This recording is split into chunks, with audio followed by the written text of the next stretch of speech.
No one living had ever witnessed a sky like that night. The villagers of Lunareth were celebrating the Festival of Embers when the music stopped. Not because the musicians paused, but because every single person felt something watching them. When they looked up, the heavens had gone still. The stars, normally glittering, winking, dancing, had frozen in place like shards of silver glass. And worse, every single one now pointed downward, as if focused on something below. A hushed terror spread. Even the oldest elders, who had stories for every storm and whisper, stood speechless. "It's happening," murmured Elder Malin.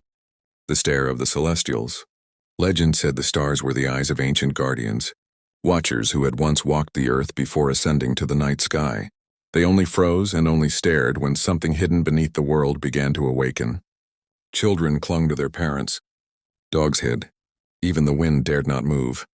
That was when the ground trembled. A slow pulse echoed from the forest bordering Lunareth, a rhythm like a giant's heartbeat.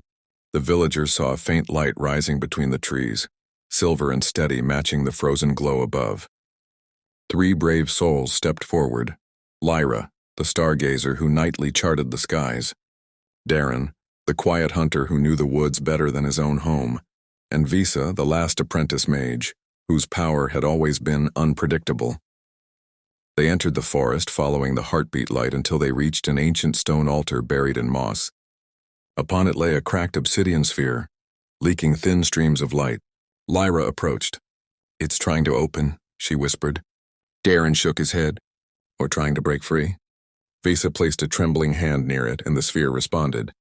A vision shot through the minds of all 3. An ancient war between celestial beings and a monstrous force sealed within the earth. When the stars froze, it meant the seal had weakened. The creature wanted out. The vision ended. The sphere pulsed violently, splitting further. Lyra realized the truth first. "It's reacting to fear," she said. "Our fear. The entire village's panic is feeding it. The stars are warning us, not threatening us." But the crack widened. The heartbeat grew louder. The creature pushed. So they acted. Lyra steadied her breath. Darren grounded his fear with courage. Visa summoned calm to still her shaking magic. They stood together and spoke aloud the ancient vow of unity, one the guardians had left behind in runes etched into the altar itself. As calm spread through them, something miraculous happened. Their steadiness rippled outward, through the forest, across the village, into the very air. The sphere stopped shaking. The crack sealed. The pulsing faded. The seal held. High above, the stars blinked again, one by one, returning to their natural shimmer. The sky breathed, and so did Lunareth. The villagers cheered, unaware how close they came to disaster. But the 3 who saved them knew. The stars had not frozen out of anger. They had frozen out of hope that someone below still remembered how to stand brave when the darkness stirred. When fear threatens to overwhelm you, remember, chaos grows stronger when you panic.